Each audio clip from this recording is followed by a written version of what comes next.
আমাৰ BTC চৰকাৰ বা আসাম চৰকাৰ দুইটা লগ লাগি যিকেইটা মানে 6 জাতিক জনজাতিকৰণ কৰিব বিচাৰিছে সেইটোৰ বিৰুদ্ধে আমি আজি এইটো প্ৰগ্ৰাম আছে।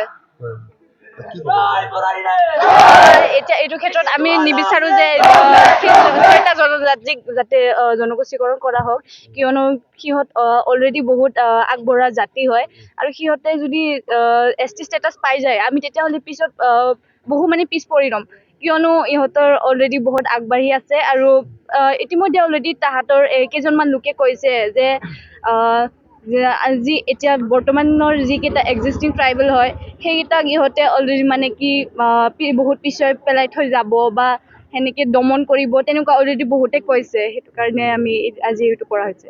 চৰকাৰক কি আহ্বান জনাব এই প্ৰতিবাদে? চৰকাৰক আমি বিচাৰো যে এতিয়া এইবোৰ যাতে নকৰে, কিয়নো আমি অলৰেডি বহুত পিছ পৰি থকা জনগোষ্ঠী হয়, তো সেইটো কাৰণে আমাক অলপ মানে চাব লাগে। गिबियावनो खुलुमबाय, आंनि मुङा कार्तिक सरगयारि, आङो गरेस्वर फरायसालिमानि जेनेरेल सेक्रेटारि। दिनै जोङो गरेस्वर फरायसालिमानि फरायसाफोरा दिनै गरेस्वर फरायसालिनि गेट मोखाङाव ओंखारनानै जों बेखौनो डिमान्ड खालामदों दा जोंनि आसाम गभर्नमेन्टआ जे 6टा जनगोष्ठीनो SC स्टेटास होनो थांगासिनो बेनि बेरेखायै जोंनि हेंथायै जों दिनै गसंथिदों। मानोना स्टेटासखौ ST स्टेटासखौ ओरैनो बिबानो मोना, बेखौ जों जोनोमनिफ्रायसो मोनबोनाय। जोङो ST स्टेटासखौ जों ओरैनो बिसोरबो जोंनो ओरैनो बिनानै जोङो ओरैनो होआखै। नोंसोर ST स्टेटासखौ ला, बेजों खाबुखौ लानो जों बेखौ ओरैनो होआखै। मोनसे समाव जारिमिनखौ बोखांनायबा जों नुनो मोनो जोंखौ माबायदि बिसोरो जों माबायदि खस्थ' जों जुजिनांदोंमोन। मोनसे समाव बिसोर जोंखौ गावसोरनि न'आव हाबनो होआमोन, गावसोरनि दखान गलायाव साहानि कापखौ जों सुना फैनो गोनां जायोमोन। जों माने बिसोरो जोंखौ मा थैया खालामदोंमोन। दा बेफोरखौ नुनानै ब्रिटिश गभर्नमेन्टआ जोंखौ जाहाथे जों जौगाखांनाय हारि जों जाहाथे जों फेर फाथिनायो, जोंनि राव हारिमु कालसार जाहाथे गोमालाङा, बेखौ जोंनि संरैखा जोंनि हारिमु रावफोरखौ रैखाथिनि थाखाय जों बे ST स्टेटासखौ होनाय जादोंमोन। ST स्टेटासआव खायसे रिजार्भेसन होनाय थायो, जाहाथे जों माने जों इक'नमिकेलि उइकखा, जों इडुकेसनेलि उइकखा, जाहाथे जों बिसोर रिजार्भेसन होनाय स्टेटासखौ जोंनो होदों। जेरैबायदि आसामाव 10% रिजार्भेसन दं ST स्टेटास एक्सेप्टनि थाखाय। जुदि दा जों बेवहाय बे 6टा जनगोष्ठी जाय अलरेडि स्ट्रंखा, अलरेडि डेभलपखा, बिसोरखौ जों दिनै ST स्टेटासखौ जों जाबसिनोबा बे जों 10% रिजार्भेसन बिसोरनिफ्राय जों राननो गोनां जागोन। बिसोर आरोबा पपुलेसननिख्रुइ बांसिनखा, बिसोर जुदि ST स्टेटास मोनोबा बिसोरनिफ्राय पलिटिकेल राइट्सआ बिसोरनाव फैगोन, बिसोरबो MLA MP मिनिस्टार बायदि जानो हागोन। आरो जेरैबायदि मिथिखागौ अलरेडि बिसोरनाव अनजिमाया बांसिनखा, अब्ला बिसोर अलरेडि इजिलि देरहालांखागोन। बिसोरनिफ्रायबो गाबोन जुदि मोजां MP ओंखारलाङोबा बिसोर जोंखौ मालाबाबो नायफैनाय नङा। बेनिखायनो जों दिनै मोन्थायनि थाखाय जों जुजिनांगोन, जों नांनांगोन। जों बर' हारि मिथिबाय। बेयाव माने मा होनोबा राजखान्थिफोरा गावसोरनि मुलाम्फानि थाखाय बेफोरबायदिखौ बुंखागोन, नाथाय जों जोंनि मोन्थायखौ जों मिथिखागौ। दिनै BPFआनो जा UPFआनो जा जि बाथ्राखौ बुङा जानानै जों बेफोरखौ खोमा होआ। जों जोंनि मोन्थायखौ जों मिथिगौ। जों मिथिगौ जे जों माने माबायदि जों बर' हारिया बायदि सोमावसारना जों फैनाय, जों मिथिखागौ जों खस्थ' जालाखौ जों मिथिखागौ। दिनै 33 बोसोर जुजि जोंनि बर' हारिया जेब्ला एसे दावगानाय लाइनाव फैबाय, एसे जोंनिफ्राय मन्थ्रि MLA जेब्ला जाहांनो हमबाय, अब्ला गुबुन जौगानाय हारिया बेफोरखौ नुनानै मेगन सादों। बिसोर मा जोंनि STआ जे मोनबादि जाबायदि मुलाम्फा दं, जाबायदि सुबिदा जोंनो होदों, बेखौ बिसोर मा लुगैदों, बिसोरबो बेखौ मोननो लुगैदों। खोथाया बे नङा जे बेयाव पलिटिकेलि जेबो एफेयार गैया, बेयाव पलिटिकेलि जाबसिननानै जेबो लाब गैया, बेयाव पलिटिकेलनि जेबो खोथा फैया। जों जोंनि मोन्थायनि थाखाय नांदों, जों जायखौ मोननांगौ, जों जाय माने गोदोनिफ्राय जों खस्थ' जानानै जों जुजिबोबाय, जों दाबो जेबो डेभेलप नङा। बर' हारिया दाबो गोबां गामि दं जेराव मोजां लामा गैया, मोजां सोलोंथाइ गैया, दाबो गोबाङानो ST स्टेटास मोनो बेखौनो मिथिया। दा बिदियाव जों माबायदि फेर फाथिनांगौ? जों दासो एसे जौगाहांनाय, दा एसे जौगाहांनायावनो जुदि जों ब्रेक लागायनानै लायोबा जों मालाबा बिसोर फेर फाथिनो हानाय नङा, जों मालाबा जौगानो हानाय नङा। बेनिखायनो दा बेखौ आङो रिकुवेस्ट खालामो बयबो गोदो गोदाय MLA मन्थ्रिफोरनिफ्राय जिखौ पलिटिकेल पार्टिजों जेबो जरायथ'नाङा। दा जों बेखौ खौसे जानांगौ, खौसेनि थाखाय जों गोदो मोन्थायनि थाखाय दिनै नांनांगौ। मानोना दिनै हारिया जोबोद खोमसि लामाजों आगान सुरलांगासिनो, आं बेखौनो बुंनो सानो। जुदि मोनद' हारिनि STखौ हुमारोब्ला दा जेरैबायदि दा जानो थांगासिनो, दिनै आसाम केबिनेटनिफ्राय जेरैबायदि रेकमेन्डेसन हरखाबाय आरो BTC गभर्नमेन्टनिफ्राय NOC थांखाबाय। मानोबा आरो सायावबो मा जागोन जाया बेखौ मिथिया, खिन्थु आल्टिमेटलि जागोन बायदि नुहुरखादों। जुदि बेखौ हुमारोब्ला जोङो मा, जों अलरेडि जों उइकखा, जों इडुकेसनाव उइकखा, जों फाइनान्सियेलिबो जों उइकखा।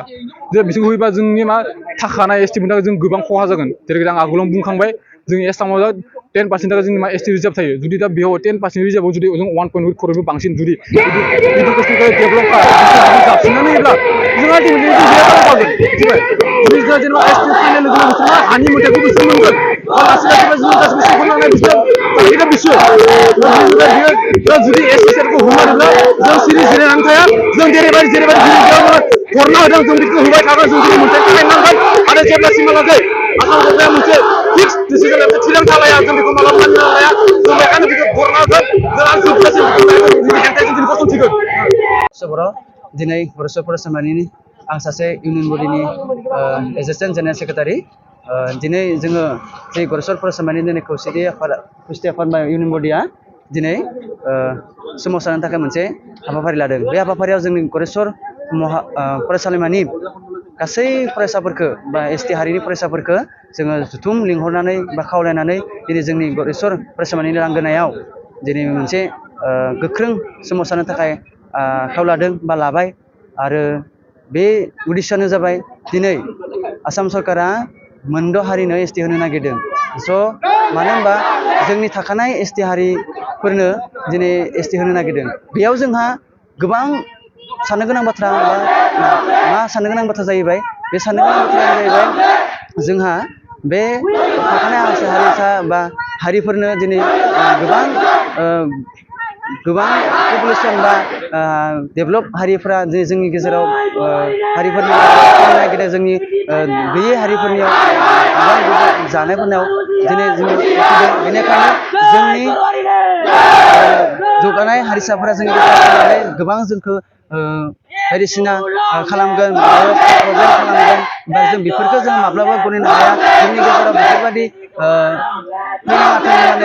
जोंनि गेजेराव बेफोरबायदि जायगा लाखिनो हाथों होननानै जोङो सोमावसारदों मानो होनब्ला जोंनि थाखानाय जि हारिसाफोरा एसटि हारिसाफोरा जेरै माब्लाबा जोङो बेफोर जौगासारनाय हारिफोरा बा गोबां हारिसाफोरा थानाय हारिसाफोरा दिनै जोंनि गेजेराव फैनानै जायगा लाफैगोन बायदिसिना इउनिभारसिटि बायदिसिना जायगा लाखिगोन आरो जों बेफोरबायदि जायगा लानायाव जोंहा दिनै जोंनि खम हारिफोरा बेफोरबायदियाव जों एडमिसन मोना जाहैनायाव जों गोबां दुखु मोनगोन फरायसाफोरा जोंनि रायजो राजाफोराबो गोबां फरायसाफोराबो फरायसादों बेखायनो जों साफ्रोमबो लाइमोनफोरानो जोङो गोबां इयुननि जिउनि फिउचारखौ नायनानै बा मिथिनानै जोङो सोमावसारनो गोनां जादों